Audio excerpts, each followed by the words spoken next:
نحمده ونصلي على رسوله الكريم اما بعد فاعوذ بالله من الشيطان الرجيم بسم الله الرحمن الرحيم رب اشرح لي صدري ويسر لي امري واحلل عقدة من لساني يفقهوا قولي ربنا لا تؤاخذنا ان نسينا او اخطانا۔ حاضرین گرامی قدر، آج ہم اس سلسلے میں جس میں ہم قرآن مجید کے ان مقامات کا مطالعہ کر رہے ہیں جس میں اللہ تعالیٰ کی مطلوب صفات بیان کی گئی ہیں، اس میں ایک اور اہم مقام کا ہم مطالعہ کر رہے ہیں۔ یہ مقام ہے سورہ ممتحنہ کی آیت نمبر 12۔ ایک ہی آیت ہے، لیکن اس کی اس پہلو سے بڑی اہمیت ہے کہ اس سورت میں یعنی سورہ ممتحنہ میں اللہ تعالیٰ نے اس چیز کو بیان کیا ہے کہ جو لوگ ہجرت کر کے مدینہ آ رہے ہیں ان کے لیے صرف ایمان اور صرف ہجرت کافی نہیں۔ یعنی اس صورت کا پس منظر کیا ہے کہ جس وقت مسلمانوں کے درمیان اور مشرکین مکہ کے درمیان صلح حدیبیہ کا معاہدہ ہو چکا، اب مسلمانوں کو مشرکین مکہ نے جو عرب کے سردار تھے، ائمۃ الکفر تھے، انہوں نے برابر کی ایک طاقت مان لیا ہے۔ اس سے پہلے مسلمانوں کو وہ تسلیم ہی نہیں کرتے تھے۔ جیسے کہ آج کل کے دور میں ریاستیں جب دوسری ریاستوں کو تسلیم نہیں کرتی تو وہ اس کا مطلب یہ ہوتا ہے کہ انہیں کوئی اہمیت نہیں دے رہی، ان کی کوئی سفارتی اہمیت نہیں ہے، لوگ پھر آتے جاتے نہیں ہیں۔ جیسے پاکستان مثال کے طور پر اسرائیل کو تسلیم نہیں کرتا تو نہ کوئی اسرائیل کا باشندہ پاکستان آ سکتا ہے، نہ پاکستان کا باشندہ اسرائیل جا سکتا ہے۔ تو یہ تو بہت ہلکا معاملہ ہے، وہاں تو اس سے بھی زیادہ شدید معاملہ تھا، اور مسلمانوں کو کسی طور سے بھی جو مشرکین تھے برداشت کرنے کے لیے تیار نہیں تھے۔ لیکن جب صلح حدیبیہ ہوا اور اس کو اللہ تعالیٰ نے فتح مبین کہا تو اس پہلو سے کہا کہ ایک طرف مشرکین مکہ نے مسلمانوں کو برابر کی حیثیت میں ایک طاقت تصور کر لیا، دوسری طرف امن حاصل ہو گیا۔ تو ان دونوں چیزوں کا فائدہ یہ ہوا کہ امن ہو گیا اور مسلمانوں کی حیثیت برابر کی ہو گئی، تو وہ جو پرسیکیوشن کا ایک ماحول تھا کہ بھئی آپ نے اسلام قبول کیا ہے تو آپ مارے جائیں گے، وہ صورتحال اب ختم ہونے لگی۔ اب یہ آزادی ہو گئی، خاص طور پر جو تھرڈ پارٹی قبائل تھے، یعنی قریش اور مدینے کے مسلمانوں کے علاوہ بھی تو عرب کے اندر بہت لوگ تھے نا، بہت زیادہ لوگ تھے، لاکھوں لوگ تھے۔ ان کے لیے دروازہ کھل گیا کہ وہ قریش کی دشمنی لیے بغیر مدینہ میں آ سکتے ہیں، مسلمانوں سے معاہدات کر سکتے ہیں، ایمان لا سکتے ہیں۔ اور اس دور تک چونکہ ہجرت کرنا لازمی تھا، یعنی اس دور تک قانون یہ تھا کہ ایمان آپ لائے ہیں تو آپ کو پھر ہجرت کرنی ہوگی، تو اب لوگ آنے بھی لگے۔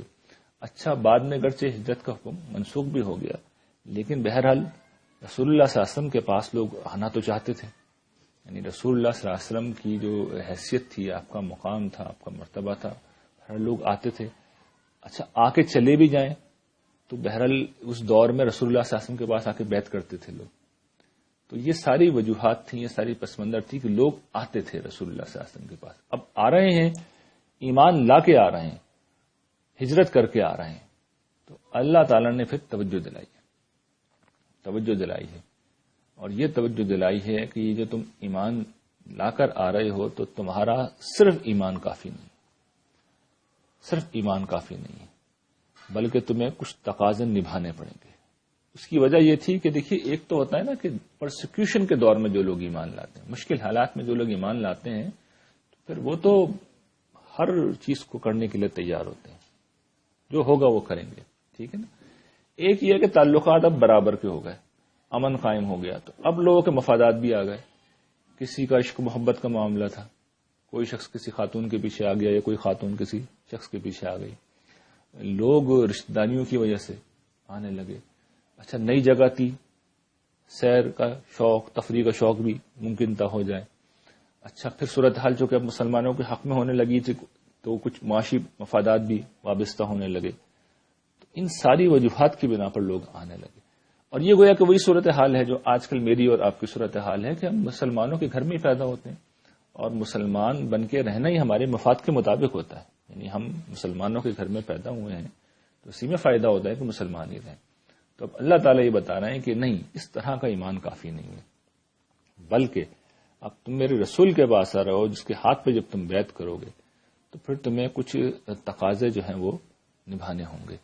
اور یہ آیات جو یہاں پہ آپ کے سامنے آئیں گی، یہ جو آیت ہے جو ہم پڑھیں گے، یہ خاص طور پر خواتین کے حوالے سے، اور اس کا ایک خاص پس منظر ہے، اور وہ یہ کہ جو مشرکین نے شرط لگائی تھی وہ یہ لگائی تھی کہ ہمارے ہاں کا آدمی تمہارے پاس نہیں آ سکتا، آئے گا تو تمہیں واپس کرنا ہوگا.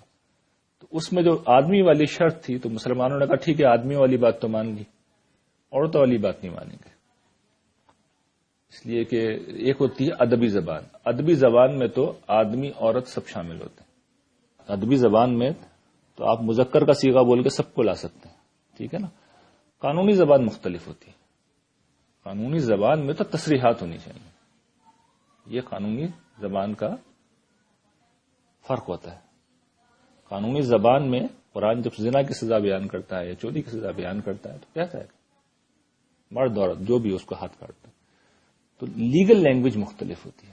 تو مسلمانوں نے اس سے فائدہ اٹھایا، خواتین آنے لگی، تو انہی کے پس منظر میں اصل میں یہ آیت ہے جو یہاں پر موجود ہے.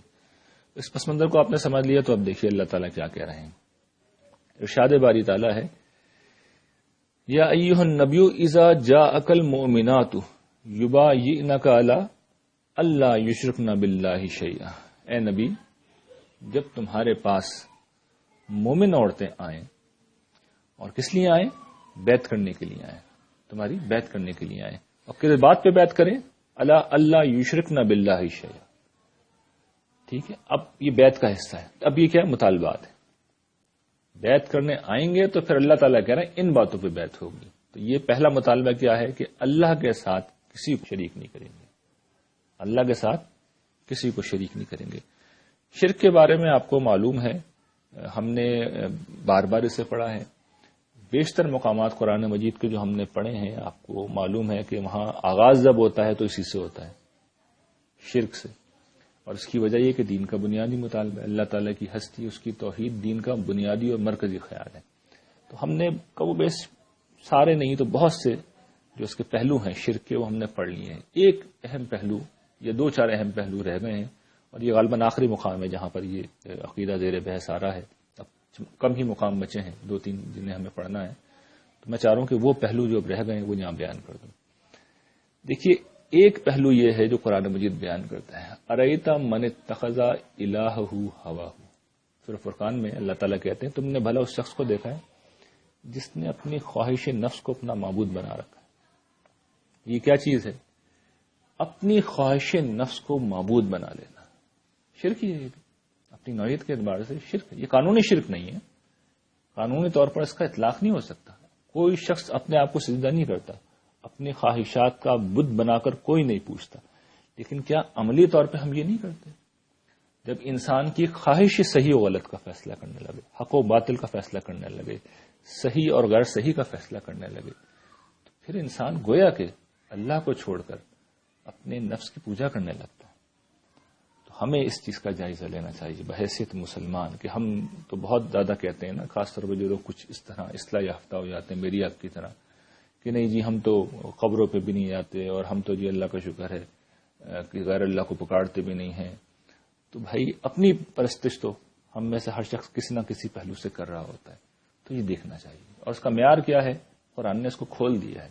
خواہش نفس کو معبود بنا لی، یعنی جو خواہش کہہ رہی ہے اس کو مانا، جو اللہ کا حکم تھا اس کو نہیں مانا.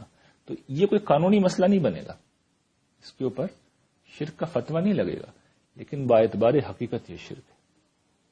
اور پھر آدمی جو کام کرتا ہے وہ بڑے غلط کام ہوتے ہیں. تو ایک چیز یہ ہے.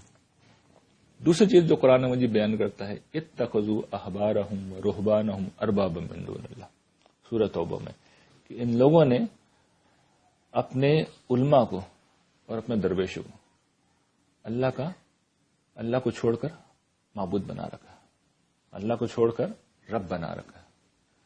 تو یہ کیا چیز ہے؟ علماء اور درویشوں کو اپنا معبود بنانا، فقیہ اور راہبوں کو اپنا معبود بنانا، یہ کیا چیز ہے؟ اصل میں اس کا مطلب یہ ہے کہ دیکھیے، دین میں کسی چیز کو حلال کرنا، حرام کرنا، صحیح قرار دینا، غلط قرار دینا، یہ کس کا حق ہے؟ یہ اللہ تعالیٰ کا حق ہے. یہ حق جب انسانوں کے لیے مان لیا جاتا ہے پھر گویا کہ ہم نے ان کو معبود بنا دیا،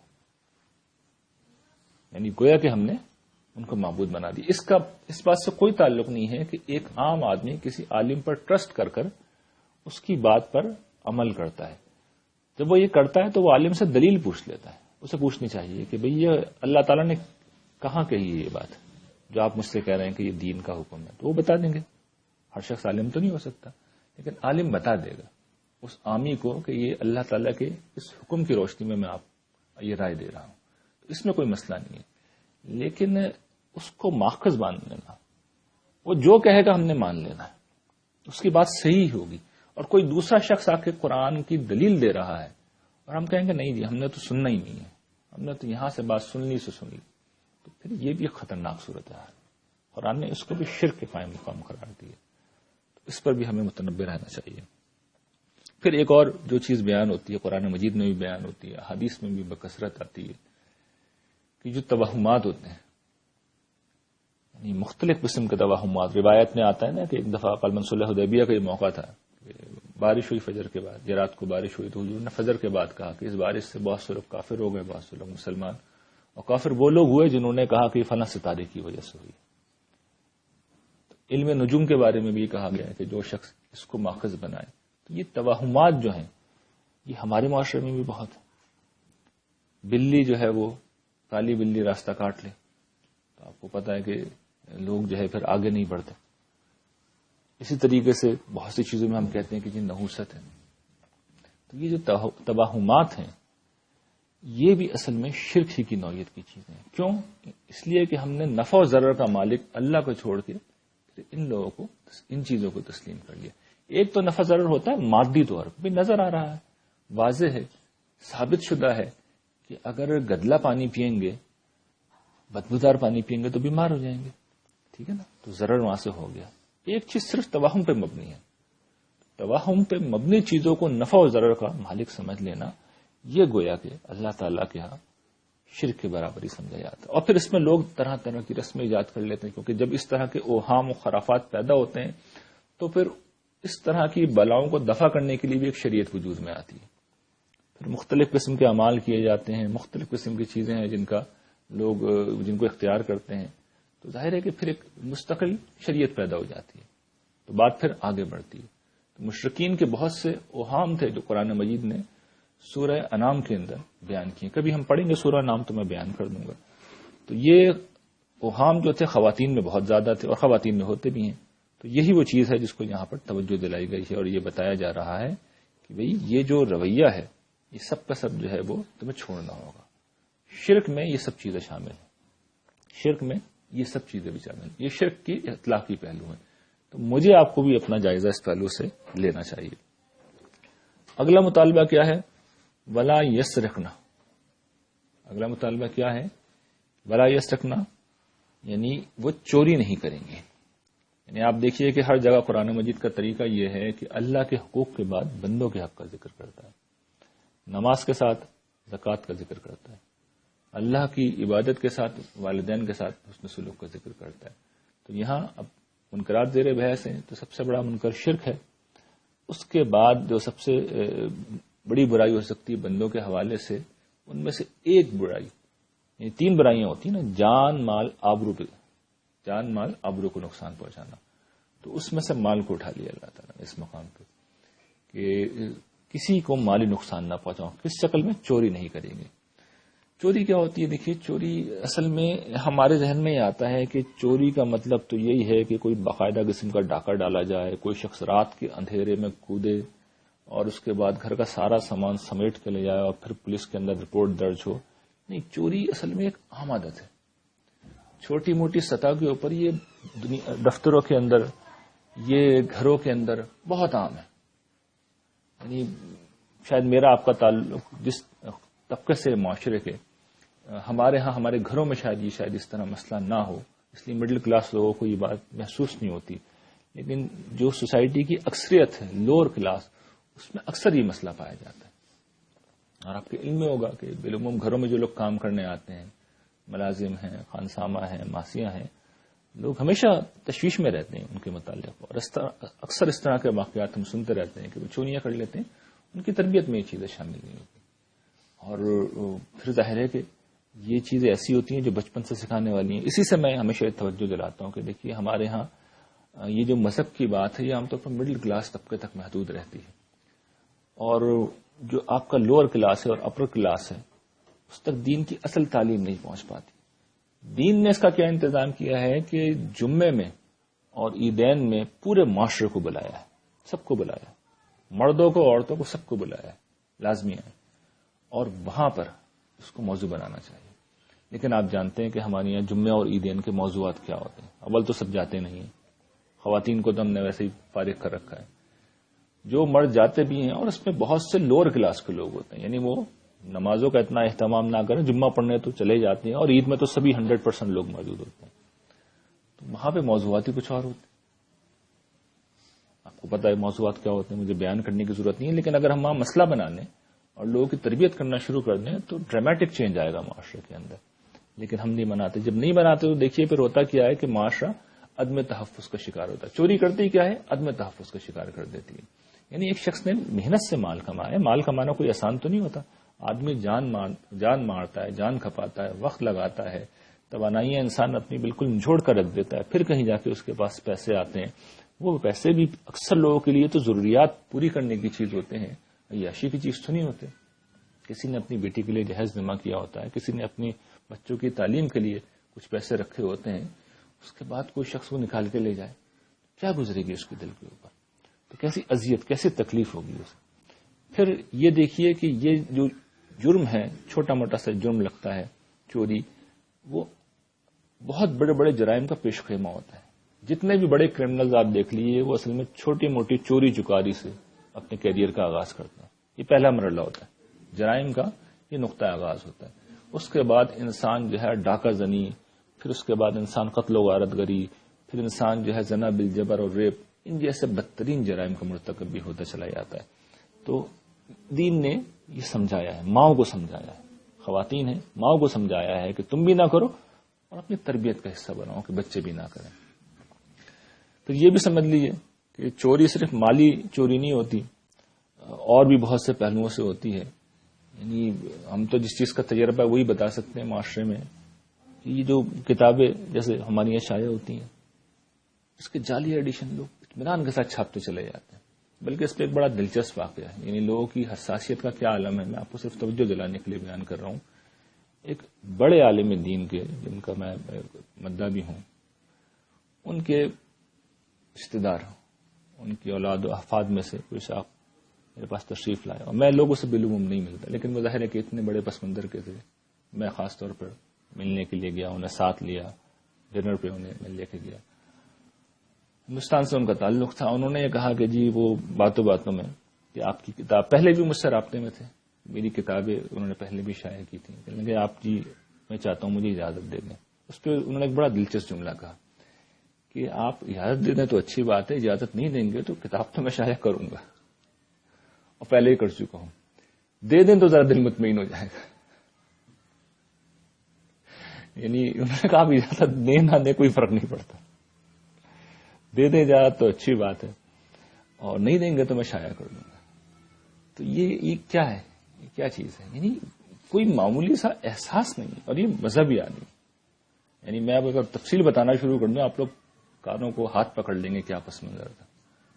تو یہ ہماری حساسیت کا عالم ہے کہ ہم جو ہے بالکل معاملے کو کہاں پہ رکھتے ہیں. جیسے چوری کی میں نے ڈیفینیشن کی کہ ہمارے ذہن میں یہ ہے کہ ایک شخص باقاعدہ رات کو آئے گا، کودے گا، گھر سمیٹے گا، تب چوری ہوگی.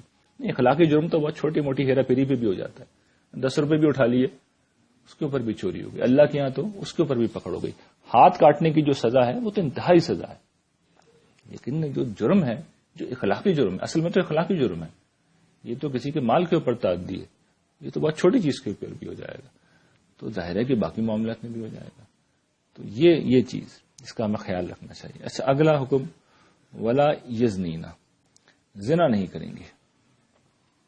دیکھیے زنا ہم اس پہ پہلے بھی کئی دفعہ پڑھ چکے ہیں، لیکن اس دفعہ یہ خواتین کے حوالے سے آ رہا ہے، تو میں اس پس منظر میں عرض کرنا چاہوں گا کہ دیکھیے زنا کا ایک فریق ہمیشہ خواتین بھی ہوتی ہیں، خاص طور پر زنا بالرضا میں تو وہ برابر کی شریک ہوتی ہیں. تو اس پہلو سے بھی خواتین کی تربیت کی بڑی ضرورت ہے، اور اس پہلو سے بھی کہ دیکھیے ایک ہوتی ہے زنا اور ایک ہوتی ہے بدکاری کا پیشہ، اس میں خواتین جو ہے فریقین میں سے ایک فریق نہیں ہوتی، دو افراد میں سے ایک فرد نہیں ہوتی، وہ تو اصل میں ایک مستقل معاملہ ہوتا ہے جو ہو سکتا ہے 20 لوگوں کو اور گناہگار کر رہا ہو. تو یہ دونوں پہلو ہوتے ہیں.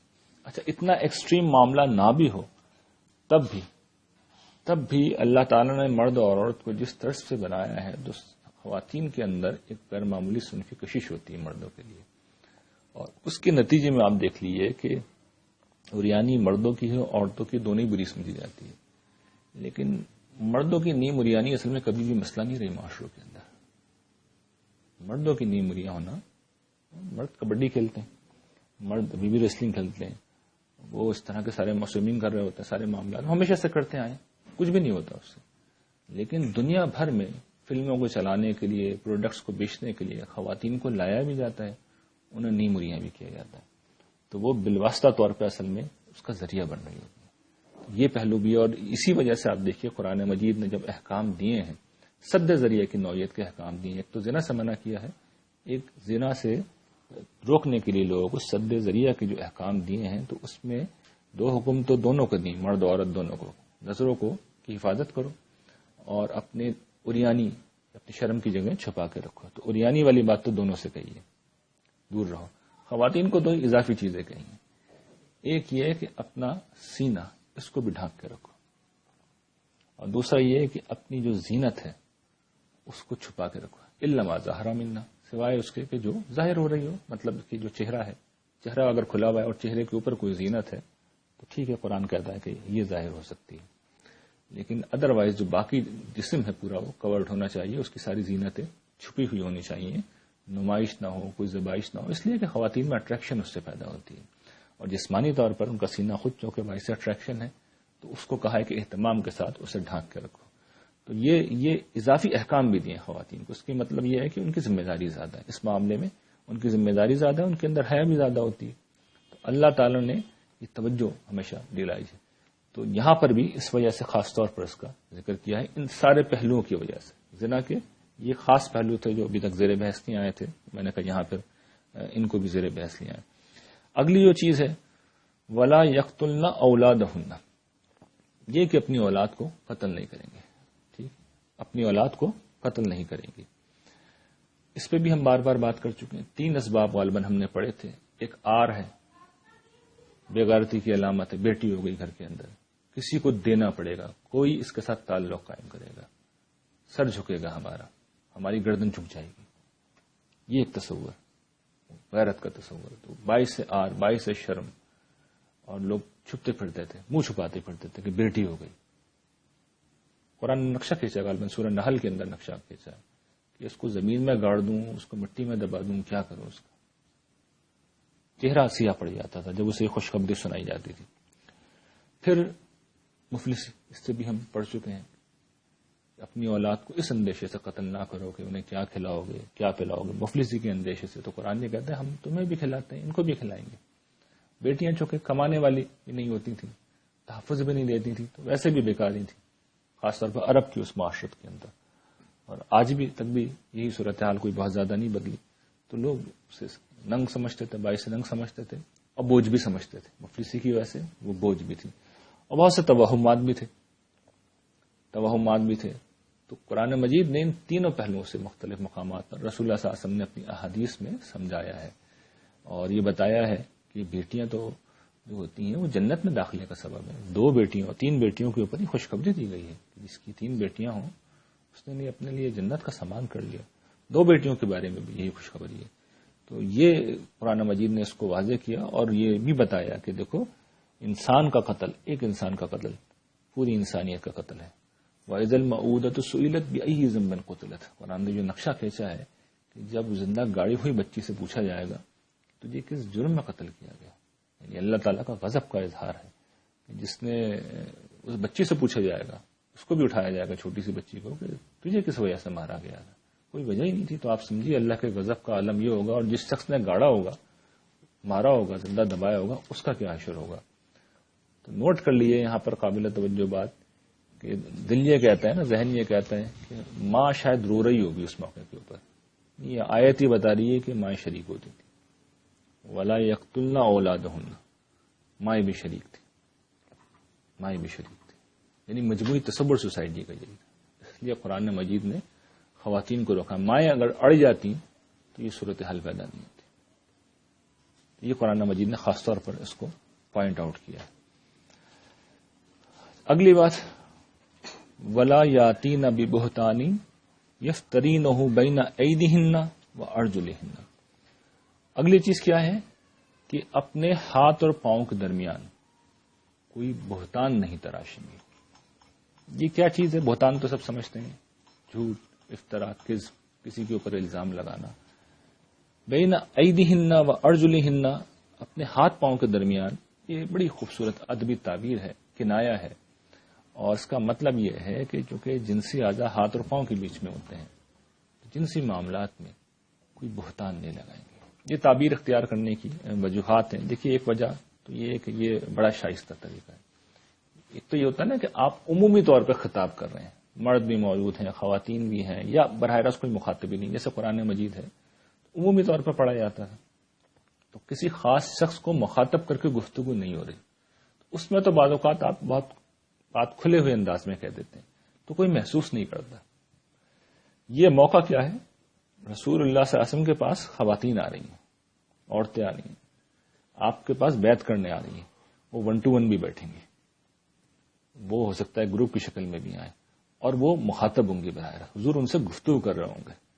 اب حضور گفتگو کر رہے ہیں تو حضور کی یہ شان، آپ کا جو مقام ہے، اور کسی بھی شخص کے لیے مناسب نہیں ہے کہ خواتین سے جب بات کریں تو اس طرح کی چیزوں کو بالکل کھل کے بات کرنا شروع کر دیں. بات بیان بھی کرنی ہے تو یہ کنایہ اختیار کیا گیا کہ ایک بات کہہ دی گئی، بین ایدیہن وارجلہن، ہاتھ پاؤں کے درمیان جو ہے کیا ہے؟ جنسی اعضاء ہیں، ان کے بارے میں کوئی اس طرح نہیں کھڑیں گے.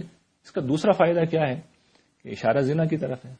جھوٹا زنا کا الزام کسی پہ نہیں لگائیں گے. سادہ ترین مطلب تھا، لیکن اس کا ایک دوسرا فائدہ بھی ہے، یعنی ادبی پہلو سے بھی یہ خوبصورت کلام ہے، مانوی طور پہ بھی اس میں بڑی خوبصورتی ہے کہ الزام دیکھیے صرف زنا کا ہی نہیں ہوتا، اس سے ذرا کمتر چیزوں کا بھی ہوتا ہے. اب وہ کمتر چیزیں کیا ہوتی ہیں وہ تحریر کے بیان کرنے کی مجھے ضرورت نہیں ہے، لیکن آپ سمجھ سکتے ہیں کہ اس سے کمتر چیزیں بھی ہوتی ہیں. مرد و زن کے تعلق کے حوالے سے الزام اس کے حوالے سے بھی لگتے ہیں.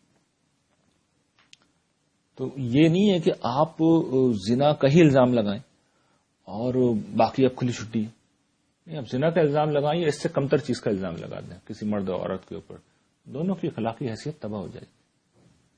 رشتے ناطے ٹوٹ جاتے ہیں، تعلقات خراب ہو جاتے ہیں، دشمنیاں پیدا ہو جاتی ہیں. پھر کیوں قرآن روک رہا ہے؟ اصل میں کیا ذہنیت ہوتی ہے؟ ذہنیت یہ ہوتی ہے کہ انسان مزے لیتا ہے. وہ پچھلی دفعہ ہم نے پڑھا تھا ولا تجسسوا، تو ایک تو تجسس کرنا ویسے ہی مزے لینے کی نفسیات ہوتی ہے، اور بالعموم اس کے پیچھے ہوتا یہ ہے کہ کوئی عیب ڈھونڈو. اور اس طرح کی چیزیں چونکہ انسان ہی ہیں، معاشرے ہیں، سب کچھ انسانوں میں ہو بھی جاتا ہے، معاملات ہو بھی جاتے ہیں. دین کی تعلیم تو کیا ہے کہ پردہ پوشی کرو، پردہ ڈالو لوگوں کے اوپر، رسوا مت کرو، ذلیل مت کرو. تم ان کی حیثیت عرفی ختم کر دو گے پھر تو یہ پکے ہو جائیں گے، اپنے کام میں ڈھیٹ ہو جائیں گے. کرنا ہے تو کچھ سمجھاؤ بجاؤ تنہائی کے اندر، کسی کو ذلیل کیے بغیر، رسوا کیے بغیر معاملے کو ختم کرو، پردہ ڈالو. اللہ نے پردہ ڈالا ہے، تم بھی پردہ ڈالو. ظاہر بات ہے یہ کوئی بیچ چوراہے پہ تو ہمارے معاشرے میں کم سے کم بیچ چوراہے پہ تو نہیں کرتا، چپے کر رہے ہوتے ہیں. اب آپ پہنچ گئے وہاں تو ضروری ہے کہ تماشا کھڑا کریں، بدنام کریں، ختم کریں معاملے. لیکن ہم کیا کرتے ہیں، خاص طور پر خواتین میں کیا ہوتا ہے کہ وہ مزے لینے کے لیے ایک دوسرے کو، دوسرا تیسرے کو، تیسرا چوتھے کو، وہ بات پھر پھیلتی چلی جاتی. اور ہوتا یہ ہے کہ فرض کر لیں کوئی بات ہوتی بھی ہے تو وہ معاشے تولے کا پھر وہ من اور ٹن بن جاتا ہے، اور بارہ تو کوئی بات ہی نہیں ہوتی، کوئی بات ہی نہیں ہوتی. تو قرآن نے اس سے روکا ہے کہ تم جو ہے لوگوں کو اس طرح رسوا مت کرو. پیچھے مال کا ذکر ہوا، جان کا ذکر ہوا، اور یہ آبرو کا ذکر ہو گیا. یہی بنیادی چیزیں ہیں جس کو یہاں قرآن مجید بیان کرتا ہے. اور پھر شریعت میں یہ بھی سمجھ لیجیے کہ ہماری شریعت میں جو قذف ہے، یہ جھوٹا الزام لگانا کسی کو، اس کی 80 کوڑے سزا ہے. یہ سخت جرم ہے، بڑا جرم ہے. اس لیے کہ جس طرح مال کسی کا تلف کرنا بڑا جرم ہے، ہاتھ کاٹنے کی سزا ہے، اس کے اوپر ایک انتہائی سزا 80 کوڑے کی کسی کی آبرو ختم کرنے کی سزا ہے. اور کسی پاک دامن آدمی کے بارے میں اگر آپ کو اسٹیبلش کرنا ہے تو پھر 4 گواہ لانے ہوں گے. یعنی قرآن یہ چاہتا ہے کہ کسی پاک دامن آدمی کو نشانہ نہ بنایا جائے.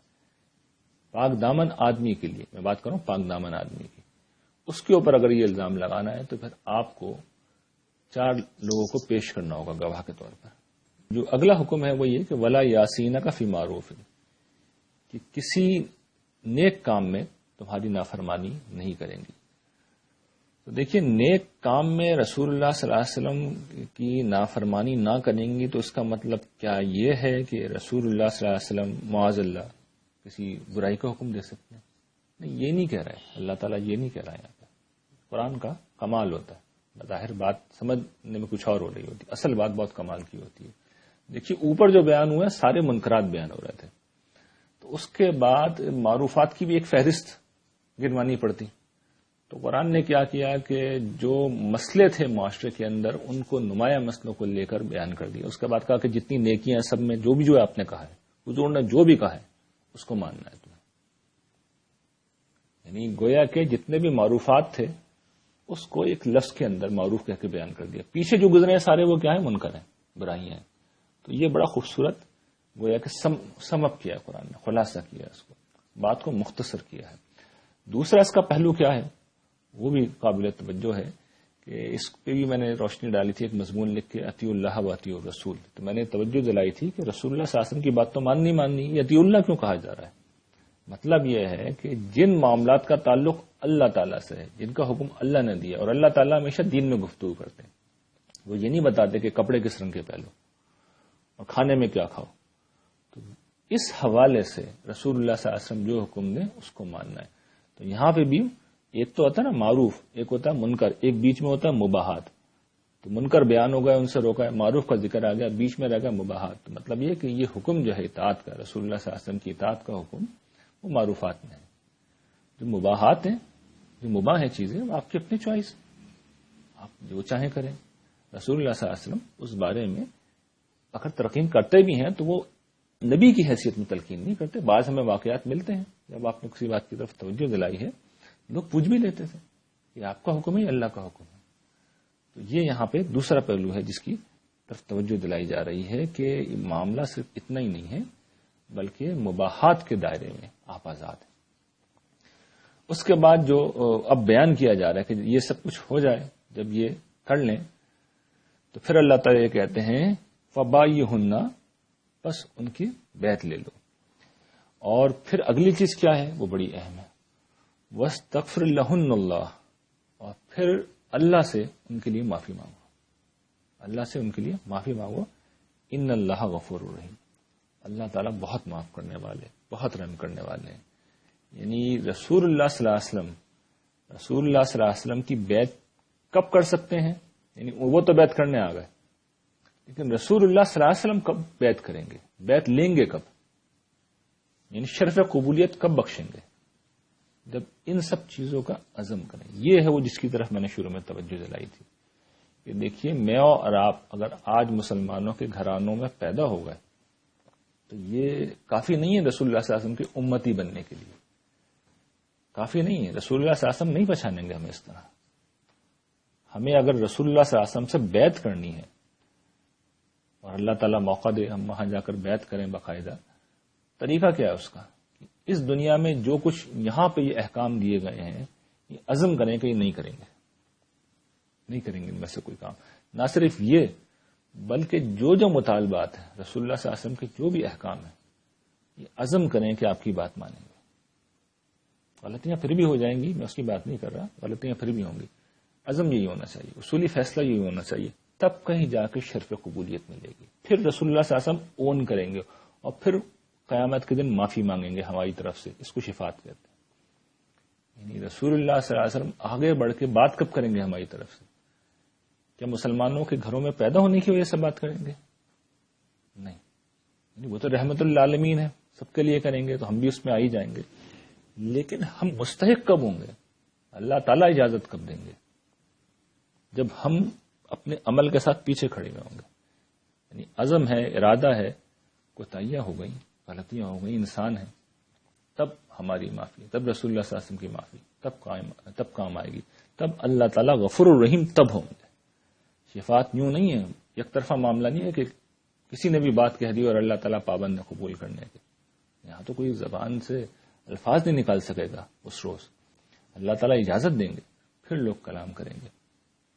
اس کا پس منظر یہ ہوگا کہ شفاعت میں بھی یہی ہوگا کہ رسول اللہ صلی اللہ علیہ وسلم کے سامنے معاملہ آئے گا سارا، دیکھیں گے اس قابل ہیں یہ لوگ ان کے بارے میں بول سکوں۔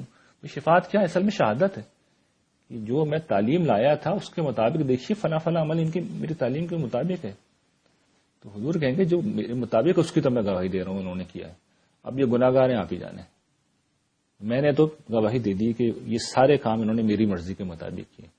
حضور ہماری نافرمانیوں میں کوئی کلام نہیں کریں گے، ہماری نیکیوں میں گواہی دے دیں گے کہ یہ میری مرضی کے مطابق ہوا ہے، میری تعلیم کے مطابق ہوا ہے، تو یہ بہت بڑی گواہی ہوگی۔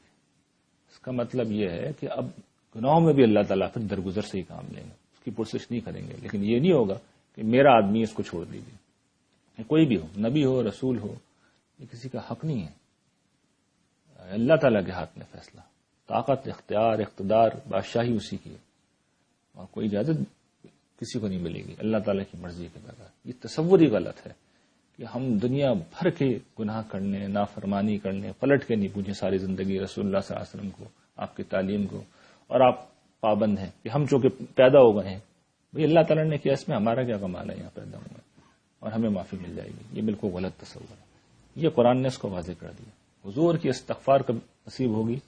جب اپنی طرف سے ہم بیعت لے چکے ہیں آپ سے، یعنی اس وقت بیعت کیا ہے؟ حضور کا ہاتھ اصل میں کیا ہے؟ اس وقت قرآن مجید ہے۔